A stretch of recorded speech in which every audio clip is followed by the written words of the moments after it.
Welcome to the Unitarian Universalist Congregation of the Shenandoah Valley. I am Sally Smith, and I'm a member of the Board of Trustees. I guess Larry's not around. Oh, you are here. Do you have announcements this time or no? Sure? Okay.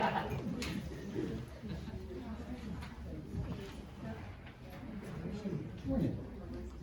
Just a couple announcements for anybody who might be interested in a grief seminar that we can put on. There's a sheet in the back there on your way out. Just put your name down. It doesn't commit you to anything. We're just trying to get a feel for how many people might be interested. And Bounty and Soul is collecting various canned goods and things. So if you want to buy them at Ingles, there's a box in the portico that you can put them in, and that'll be there for the next couple of weeks or so. Thanks. You can always count on Larry for something, as long as it's spoken. I'm supposed to tell you a little bit about what Unitarian Universalism is, and I just wrote this in the last 5 minutes. Because I've never actually done it before, even though I've been up here plenty of times. And what I came up with in 5 minutes was, we're a welcoming congregation open to people of all races, religious backgrounds, non-religious backgrounds, cultures, and political affiliations. Okay, we're still working on that last one. We love people with gray hair, purple hair, or no hair, including Larry. So whoever you are, you're welcome to join us in our belief that we don't have to think alike to love alike.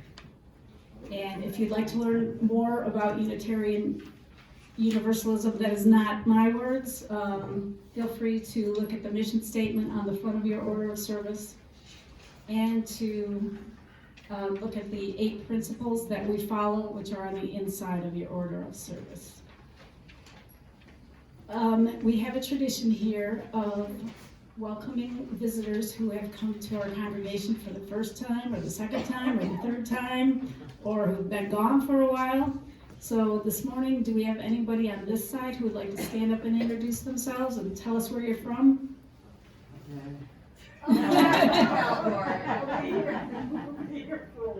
We're Renee and Ron Huntley. We live in Weaverville. We're originally New Jersey people, but we've been here for 3 years. Exit New Stock Road. What number is that? 21 or something up there? Greens Creek Road area, East Weaverville. So anyway, thank you for welcoming us. At least we're assuming we're welcome. You like people with long hair too. Well, I'm really only about 28 years old, but I'm ready to get respect. Thank you very much. Anyway, nice to see everybody out there. Okay, somebody else over on this side? I'm Mimi, Peter. and we just bought a house in Black Mountain in November. Yay! And we live in Central Maryland, and we go to River Road Unitarian. And it's a wonderful congregation, and we've been here once before. And we're not, yeah, and we're not sure kind of when and how it's going to work when we get down here, but that may well be the way it goes. So we have 2 kids in Nashville, and we're kind of figuring it out. Anyway, Welcome. Anybody else on this side who's new or who hasn't been here for a while? Okay, how about the other side? Anybody new or who hasn't been here for a while? I'm Jeff Stone. I'm visiting the left side of the church. I'm usually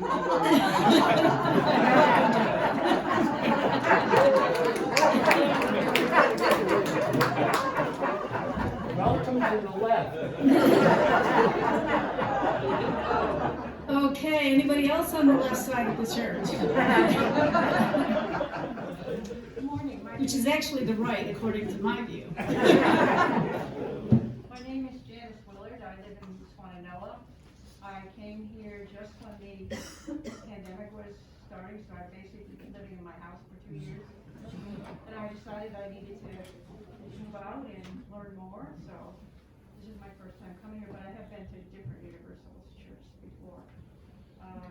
retired school teacher, an attorney from upstate New York, but I spent the last 10 years of my life in Santa Fe, which is wonderful. So it's nice to be here. Welcome. Okay, anybody else on the left? Can the people on the right move over to the left? I was thinking the same thing, but it's a little cozy over there. You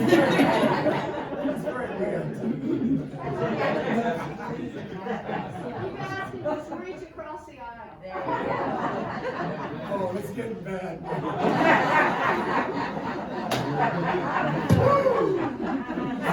Okay, settle down, people. While you're still laughing, you can take out your cell phones and turn them off, please. And before our service gets started, we like to acknowledge that the land we are on today is the ancestral home of the Cherokee and of other indigenous peoples. The Cherokee, through stewardship, understanding, and conservation, survived and thrived in this land. We acknowledge their enduring connection to their homeland.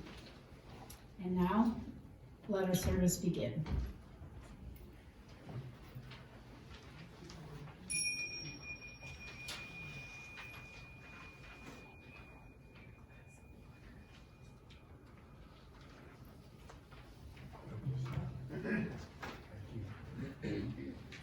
All right.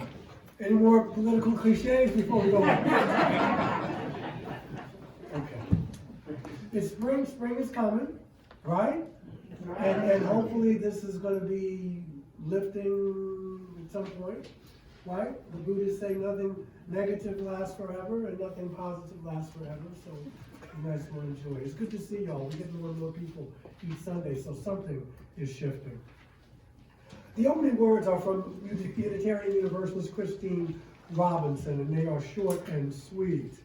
We gather this hour as people of faith with joys and sorrows and gifts and needs. And we also light this beacon of hope, sign of our quest for truth and meaning and the celebration of life, which we all share together, right? No war in Ukraine, right? We don't know. It gets old very quickly, doesn't it?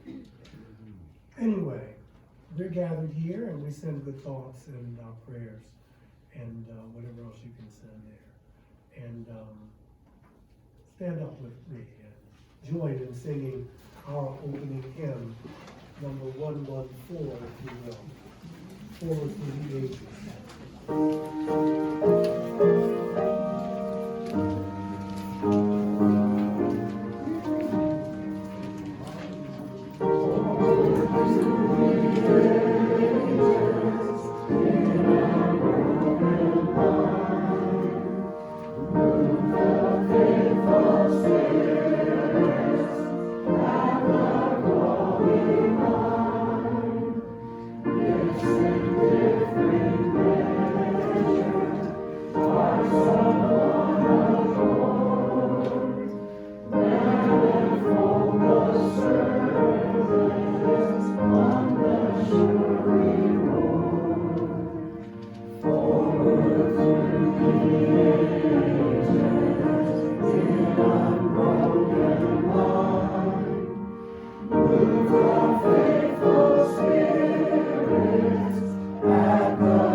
that John Brown, I mean, he's an enigma in many ways.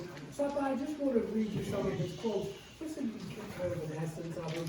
I mean, I'm only going to speak over and try to sum up someone's life in 15 to 20 minutes.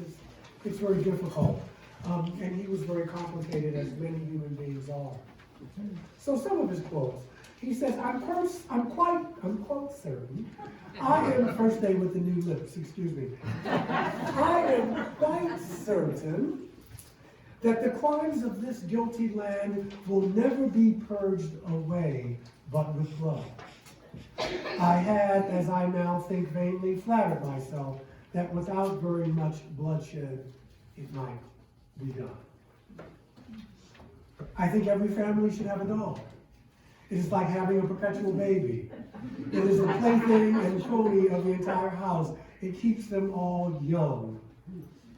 He says, I cannot remember a night so dark as to have hindered the coming day. Be mild with the mild, shrewd with the crafty, confiding to the honest, rough to the ruffian, and the thunderbolt to the liar.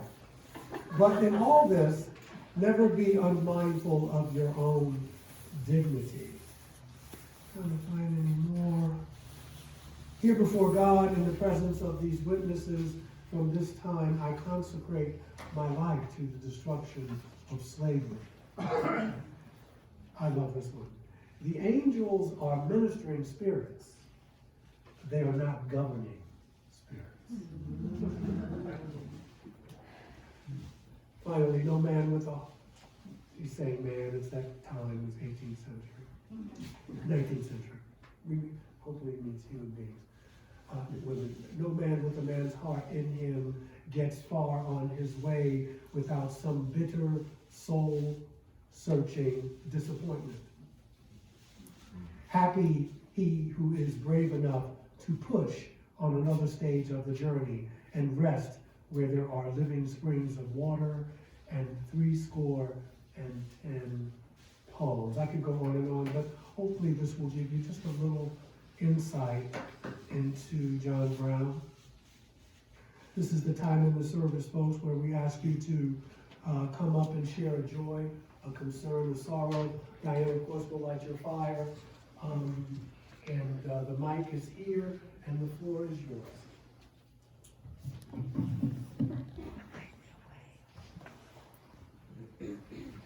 Good morning, and good morning. I have a wonderful joy to share. My friend and ministering angel, Tracy, at my condo complex, who helped me through COVID last fall and who came down with COVID herself a few weeks ago, finished her quarantine and is now well again. And she celebrated in perfectly girly fashion by going out on Friday to have her hair cut and Saturday to have her nails done. But I am overjoyed that she is now healthy and well again. And I have one other joy, getting to sit next to Susan Hurley when we sing hymns. What a pleasure.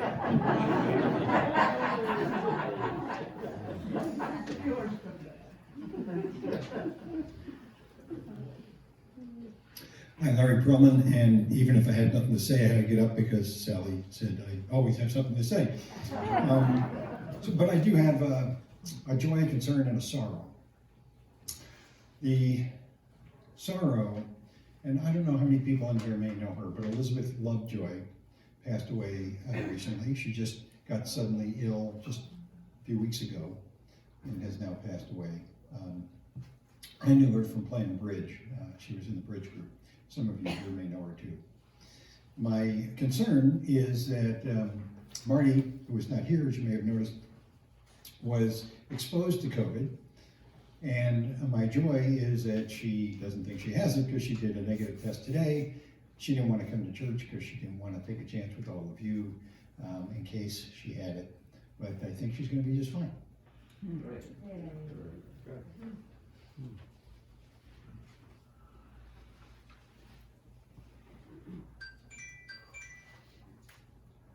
Hi, I'm Liz Bryan. It's good to be back. It's only my third time in 2 years. We just found out our daughter Sophie has COVID.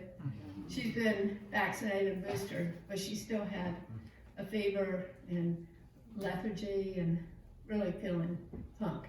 And she tested 2 times negative before she finally got a positive test. And my concern, or Spence's and my concern, is that our grandson Julian is only 4 and he hasn't been vaccinated yet. And they're in the same house, but she's trying to stay separated, but it's really hard to stay away from a 4-year-old. Thank you.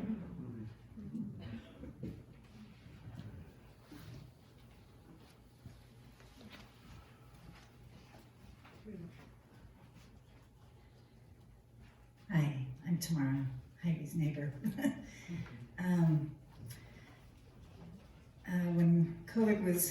When we were all still in lockdown and things were still pretty frightening, my daughter was living in Florida at the time and lost her job that she'd had for about 3.5 years and tried to struggle along in Florida under lockdown and all kinds of things. And finally, a year ago last November, I drove down to Fort Lauderdale, picked her up, and brought her back to live with me. It's been a huge struggle. She's had COVID several times, seems to continue to have long COVID symptoms. The greatest part of the struggle is that I'm vaccinated, boosted, she's not, and she's terrified of people who have been vaccinated. She believes that people who have been vaccinated shed some kind of proteins that cause COVID, so she won't even be in the same room with me. A year ago, January, her boyfriend joined us. And so I've had them both living on either side of me in separate bedrooms, having their life around me while avoiding me. There've been lots of challenges. I asked them gracefully if they would move on by April 1 and find some other situation. And this week, my daughter's boyfriend texted me, I've not spoken to him directly, that he's found a situation in Oklahoma and he's leaving on the 28th. I have no idea where he's going, if he has a safe place to land. I don't know if he's gonna be supported financially. It sounds like he has a job, but I don't know if it's something that will pay. And I have no clue when my daughter's going with him, but I'm assuming she is. So all of this is on my heart and my mind, and I really want what's best for both of them and for them both to be healthy and happy. Thank you.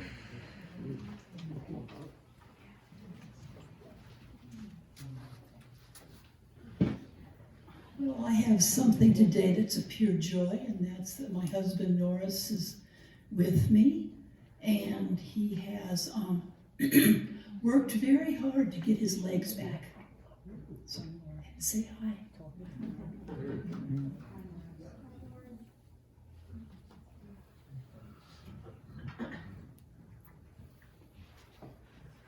All right.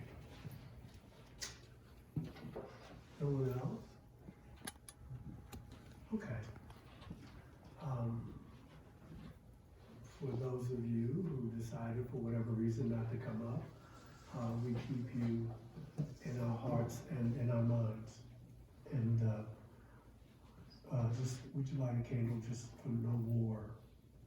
We'll probably light candles from now until doomsday, but I don't do that. But at that time, we'll just be throwing rocks at each other because we won't have anything else. And we have a treat. If you were here last week, well, I'll let Linda tell.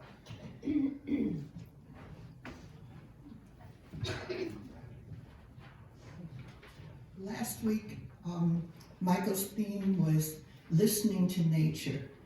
And I thought of Alice Walker, and I've set this poem to music for 2 voices and cello and piano. So it came right to my mind. So I'm going to read it today, and after that we'll have a meditation. We have a beautiful mother. We have a beautiful mother. Her hills are buffaloes. Her buffaloes hills. We have a beautiful mother. Her oceans are wombs, her wombs oceans. We have a beautiful mother, her teeth the white stones at the edge of the water. The summer grasses, her plentiful hair. We have a beautiful mother, her green lap immense, her brown embrace eternal, her blue body everything we know. Now, while our minds are together, we'll listen to the eloquence of silence.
Sounds good, doesn't it, when it's quiet?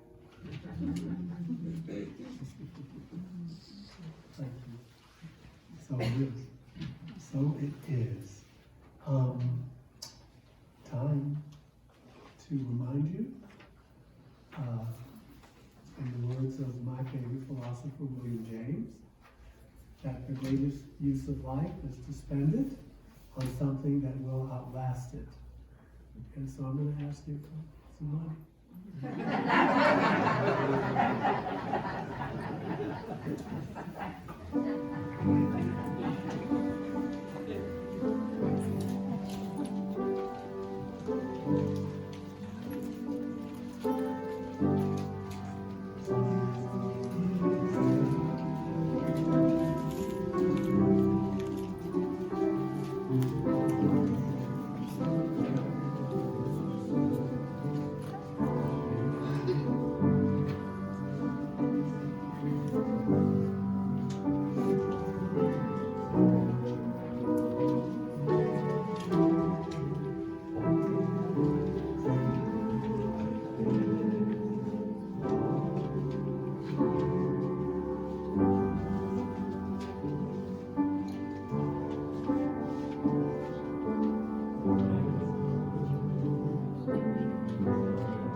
You can stand or not, but our next hymn is Spirit of Life.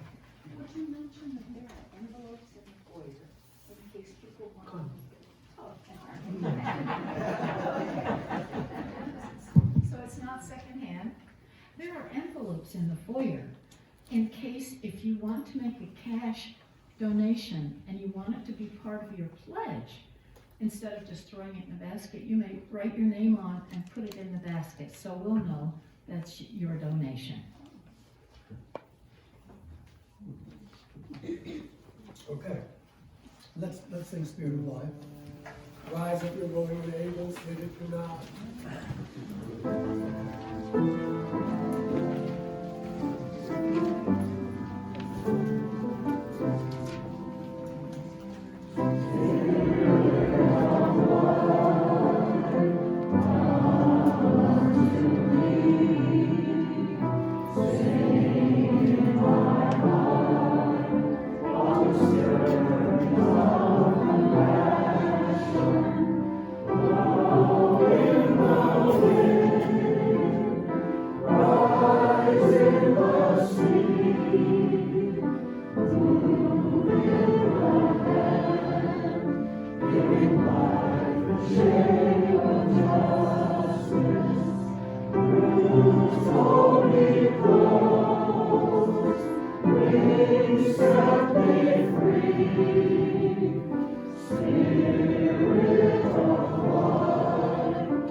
Just caught a typo on the back, I'm sure you figured it out. Next Sunday, we'll be talking about how to survive a pandemic, stoically.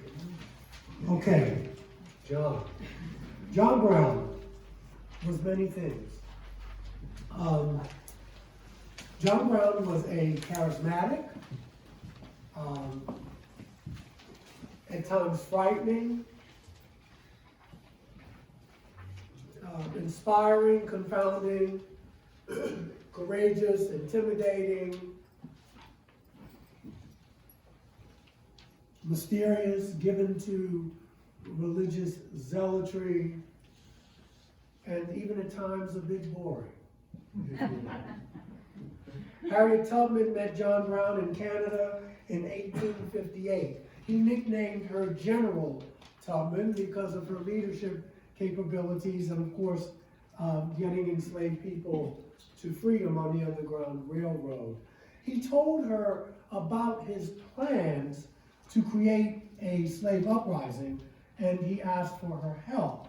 And who knows, had she not fallen ill in the fall of 1859, she may have been convinced to accompany Brown on his raid in Harpers Ferry, Virginia, and perhaps she would have added martyrdom to the legend as the Moses of African Americans. As Brown was led to the gallows in Charlestown, Virginia on December 2nd, 1859, he handed the guard a note. And he said that he had written in the note, "I, John Brown, am now quite certain that the crimes of this guilty land will never be purged away, but with blood. I had as now think vainly flattered myself that without very much bloodshed it might be done." He also proved to be a prophet, for 6 years later slavery was abolished and 4 million enslaved people were set free. But John Brown and 16 of his followers, including 2 of his sons, paid with their lives on the attack. And the attack on the arsenal at Harpers Ferry did bring on the war that he wanted. He lived the first 55 years of his life in relative obscurity. He was born in 1800 in Connecticut. He grew up in the Western Reserve area of Northeast Ohio, which was a hotbed of abolition and anti-slavery sentiment at the time. His father was an abolitionist and a tanner, and the young John Brown followed him in that occupation. He also took after his father in siring children. His father Owen had 16 by 2 wives. Busy man. And John fathered 20 children by 2 wives, of whom 11 lived to adulthood. He pledged his life to eradicating African American bondage like his father before him, especially when a pro-slavery mob murdered abolitionist Elijah Lovejoy in Illinois in 1837. What's in your friend's last name, Lovejoy? Yeah, Elizabeth. Elizabeth Lovejoy? Yeah. Andy? Okay. Your friend. As early as 1840, Brown began planning to lead a raiding party into the Virginia mountains. See, it's a stereotype. I saw 2 bald white men.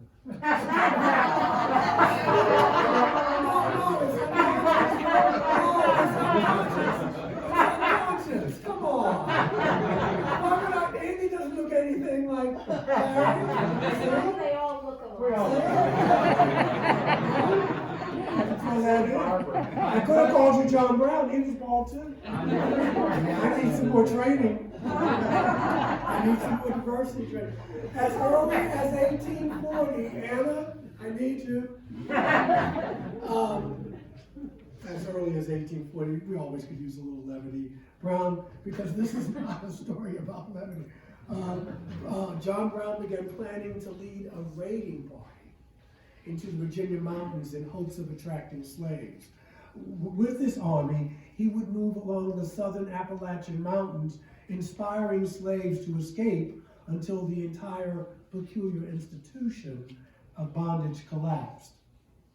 He discussed this plan with Harriet Tubman, as I mentioned, as well as Frederick Douglass and other African American leaders who admired his determination, but they somehow knew that this was a suicide mission.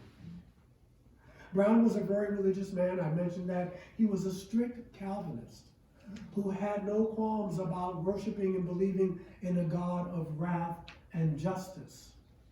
His faith was rooted in a deeply personal concern about sin, especially those of his own and that of others, but especially his children. He was obsessed.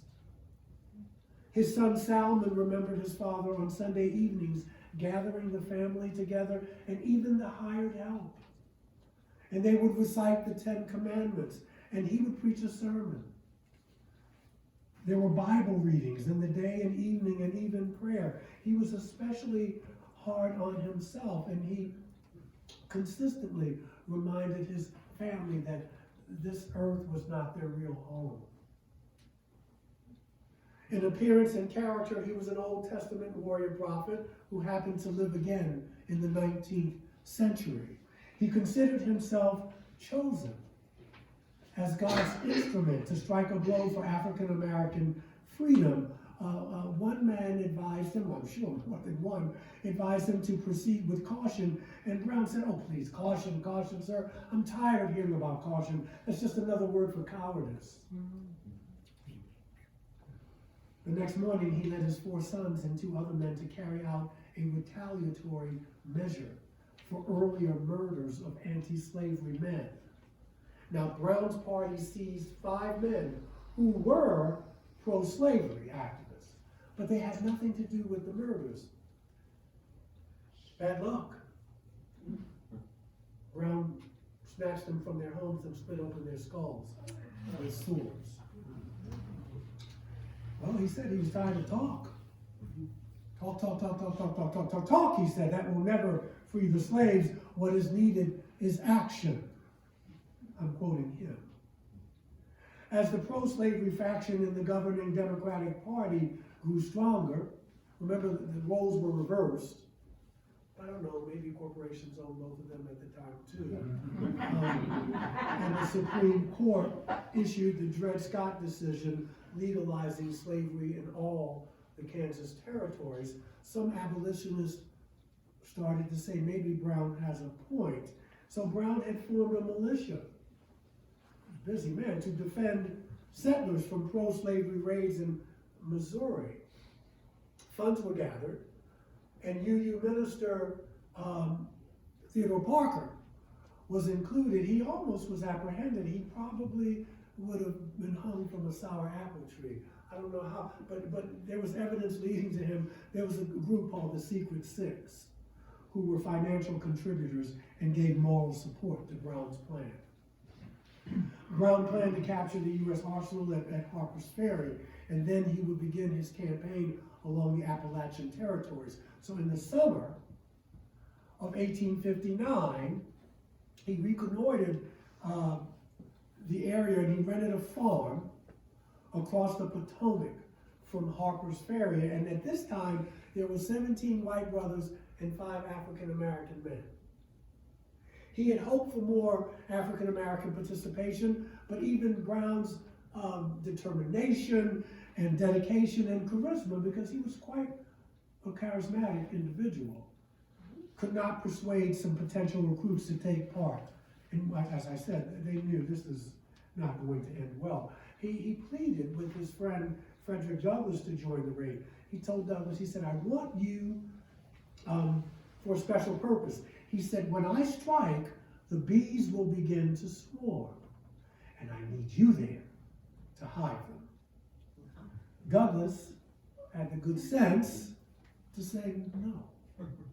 And he tried to tell John that this was not going to end well. He knew that Harpers Ferry was a military trap. It was surrounded by hills, and the bridges that accompanied the Shenandoah and the Potomac, they were patrolled. They had soldiers there. So once you go into the valley, there's no escape and evade. I don't even think Navy SEALs would have gotten out of there. Brown considered himself a skilled military leader, and perhaps some of his activities in Kansas may have demonstrated those skills, but not at Harpers Ferry. I remember going there in elementary school. They took us there. And it was interesting because I don't recall, it was a long time ago, and I can barely remember the offering, but I don't recall any, any negative. It was just part of history. Like no one had a dog in the hunt, as they say. We couldn't do that now, right? Because it makes people feel bad. The attack on the night of October 16th and 17th, 1859 was poorly thought out. He neglected to plan an escape route if things went wrong, and they went terribly wrong. Now there are 19 men. And men are coming in and out, so the numbers will change when I did the research. There were 19 men who accompanied him. They brought no food. That's at least a yellow flag. Not unless you figure that you're not coming out. Brown did not move out after the attack. No escape route. Still believing that slaves would flock to his position. Few did. By daylight, even the townspeople were opening up on the position.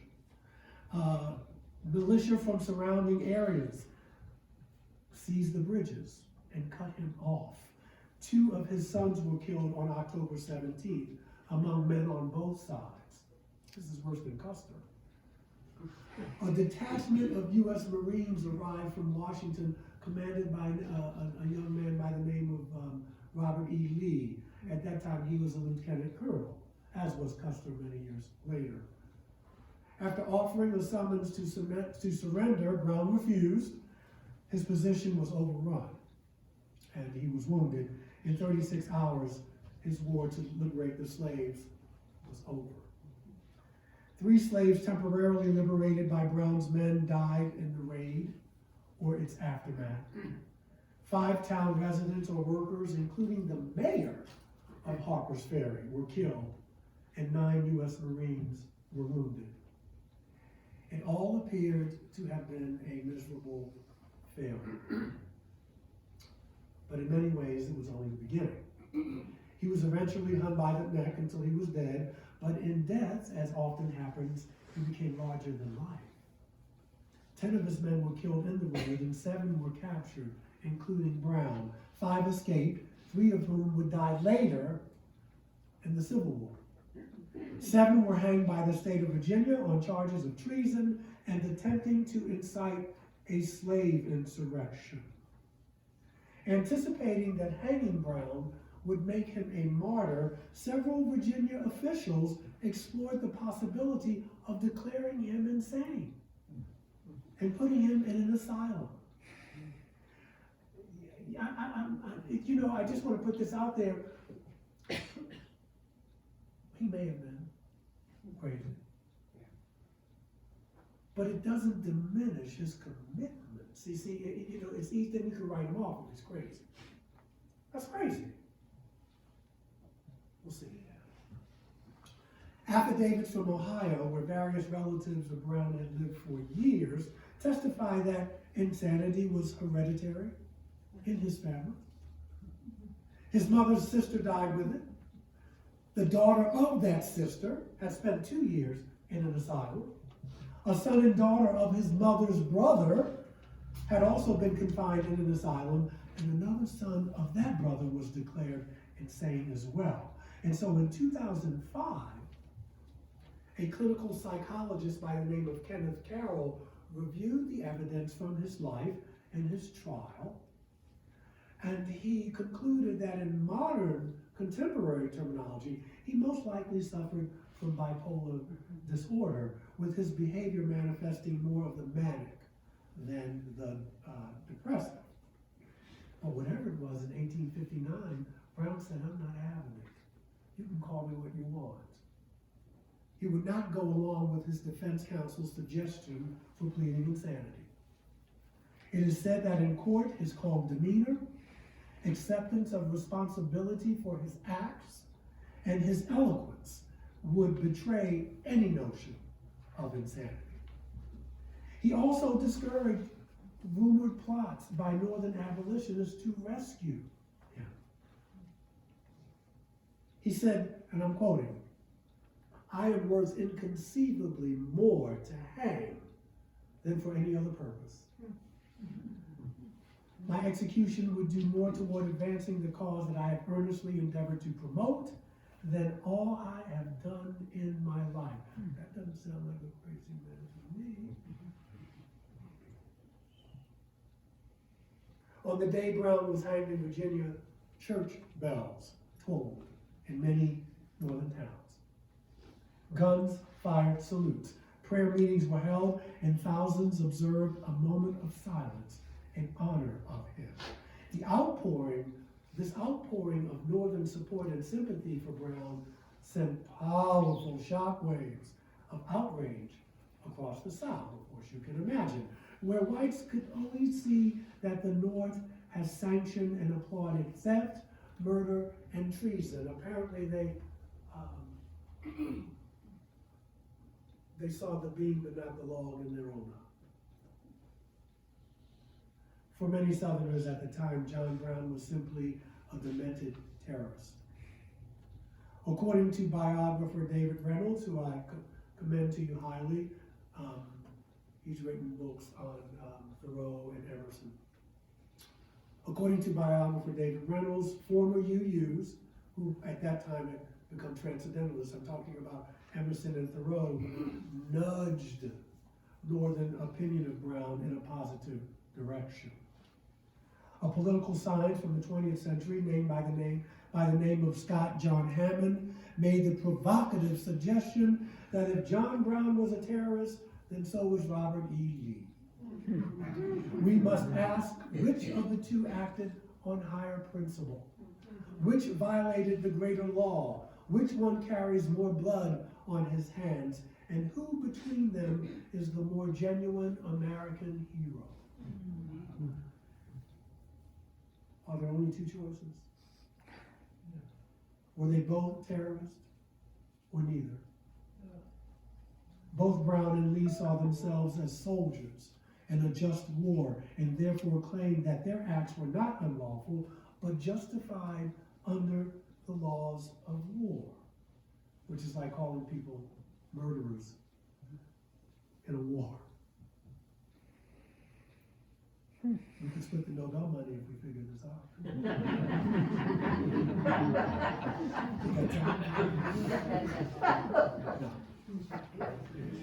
Brown professed to act under the government of God, and Lee acted under the government of the Confederate States of America.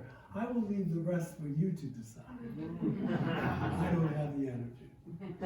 But I will leave you with this. These are moving words that Frederick Douglass said about his friend, John Brown. He said, John Brown's raid upon Harpers Ferry was all his own.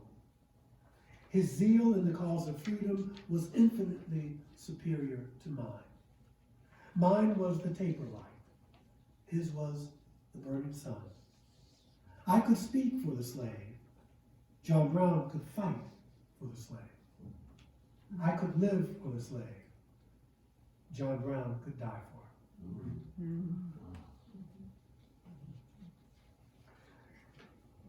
Isn't that a happy little humorous type of thing? Oh, it's Black History Month, and so every month is Black History Month, but sometimes it's good to talk about our white allies as well. And he paid dearly. Okay.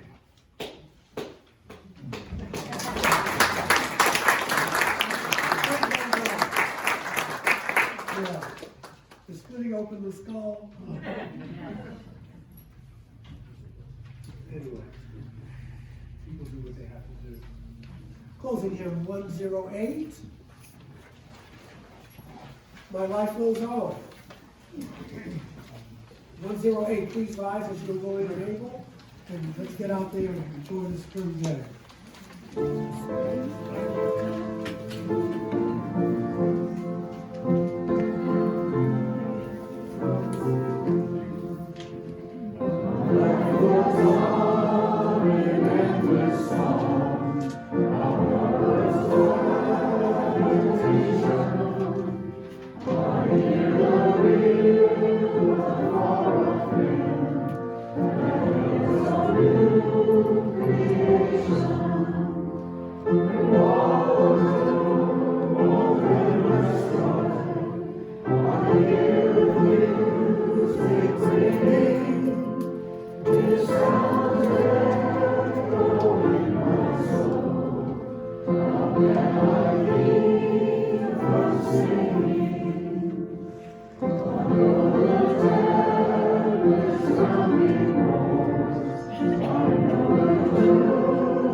So show Maestro some love for that Battle Hymn of the Republic. I could have listened to that for several more days.